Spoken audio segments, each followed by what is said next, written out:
Radio Flamme.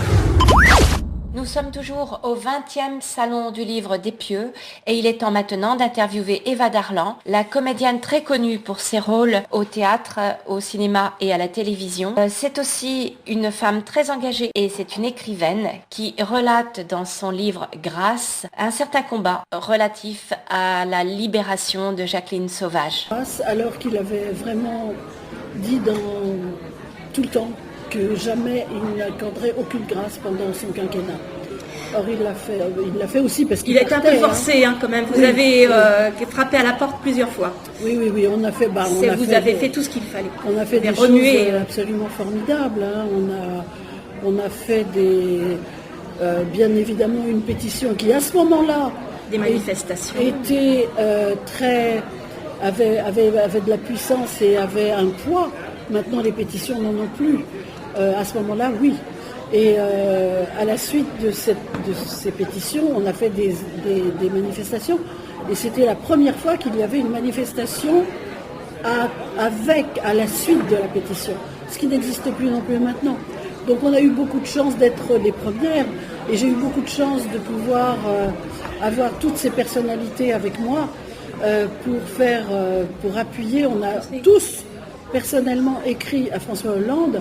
Et bien évidemment que ça a beaucoup compté, parce que j'ai été très médiatisée à ce moment-là, les autres personnalités du comité aussi. Enfin bref, ça a fait énormément de bruit. Ce que j'aime bien, ce que j'ai lu votre livre, ce que j'aime beaucoup, c'est que vous expliquez la difficulté, parce que vous voyez, vous regardez la télévision, vous n'êtes pas contente parce que ça a un écho très personnel en vous quand vous entendez parler de la souffrance de cette femme qui en arrive à tuer quelqu'un, tuer son mari. Et j'ai bien aimé la façon dont vous écrivez d'une façon très très légère, que finalement vous vous dites ça y est, je fonce.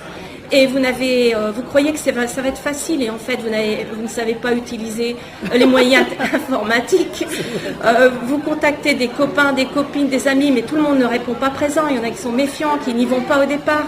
Vous vous dites je connais plein de monde, ça va bouger, et ça se fait pas aussi vite que ça. Donc c'est très très compliqué de faire que les gens vous répondent. C'est très compliqué parce qu'ils ne se rendent pas compte non plus de l'enjeu immédiatement. Donc il faut y revenir. Et puis ils ne sont pas libres ce jour-là, donc ils ne répondent pas tout de suite. C'est leur agent qui répond. C'est très très très compliqué. Comme ce n'est pas mon métier et que j'ai fait ça toute seule. Mais vous avez dû apprendre énormément. Oui, j'ai appris énormément. Sur tous les tableaux. Ah oui, sur tous les tableaux, mais en informatique moins, quand même. Ça, j'ai quand même du mal. Ça m'a fait beaucoup rire, c'est quand vous écrivez que vous avez demandé l'aide de votre fille. Oui. Elle vous a dit très rapidement, comme les jeunes, tu fais ça, tu cliques, et puis vous avez dit oui, et vous avez dit rien compris. Rien compris. Oui, bien sûr, je vais le faire, il n'y a pas de souci. Et que reste-t-il de tout cela? Parce qu'il y a une loi qui a été votée qui concerne la mise en place d'un bracelet électronique. Oui, mais enfin, le bracelet électronique est très très peu utilisé. Il y en a pas. Il y a des lois formidables qui ne sont pas appliquées. La loi a été votée juste après cette affaire, en fait. Non, le Covid, donc il y a 3 ans. Ça a été voté il y a 3 ans et c'est très peu appliqué. Je crois qu'il y a, je sais pas, 7, 8, je vais dire une bêtise point de vue chiffre, mais disons que sur 50 bracelets, il y en a 7 ou 8 qui sont appliqués. La proportion est juste, en tout cas.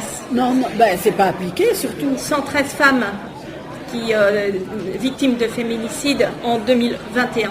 C'est énorme. C'est énorme, mais de toute façon, maintenant, on est toujours dans les mêmes chiffres. Proportionnellement, là, on arrive au mois de mars et on est exactement dans les mêmes chiffres que les autres années. Alors, vous avez écrit un autre roman que vous nous présentez aujourd'hui, qui s'appelle Les bruits du cœur, Eva Darlan, et c'est aux éditions Calman-Lévy. Ça parle de quoi cette fois-ci? Est-ce que c'est encore un engagement? Non, pas du tout, c'est un roman. C'est un vrai roman. Là, c'est des contracts. C'est très romanesque, c'est pas du tout des contracts, mais très romanesque. Ça parle d'un être, il se trouve que c'est une femme, mais c'est un être qui va se défaire, qui va mourir à elle-même pour pouvoir renaître, pour pouvoir naître enfin à ce qu'elle est essentiellement. Donc à travers des difficultés et des douleurs très importantes et des cassures et des ruptures dans sa vie, elle quitte tout, elle part sur les routes et au fur et à mesure, elle se défait sans le vouloir, sans le savoir, sans en être consciente, et elle se retrouvait à la rue, dans les rues et probablement dans sa pensée pour toujours. Parce qu'elle n'a plus rien du tout à quoi se raccrocher. Or, il y a quelqu'un qui va venir, lui tendre la main, le sauveur. Elle va enfin accepter que quelqu'un l'aide et elle va enfin devenir elle-même. Mais c'est-à-dire que je crois qu'il y a quelque chose de tout à fait injuste et de terrible dans la vie. C'est que quand il nous arrive des choses absolument catastrophiques, quand on est broyé par la vie et broyé par les douleurs, c'est quand même incroyable que après, bien évidemment, pour ceux qui s'en relèvent, c'est la majorité, après, on arrive à quelque chose d'autre, à d'autres épisodes dans la vie qui sont 1000 fois mieux qu'avant, même si on a beaucoup perdu. On a appris des choses, on s'est construit autrement et on va vers l'essentiel de ce qu'on est. Alors il y a un prix à payer. Il faut savoir rebondir et c'est vrai que quand on a une main tendue, c'est toujours plus facile. C'est ce qu'on appelle la résilience. La résilience, bien sûr. Merci beaucoup. Merci à vous. Merci beaucoup. On peut l'applaudir. Et je recommande la lecture parce que j'aime beaucoup votre écriture. Merci beaucoup. Merci, très bonne journée. Radio Flamme.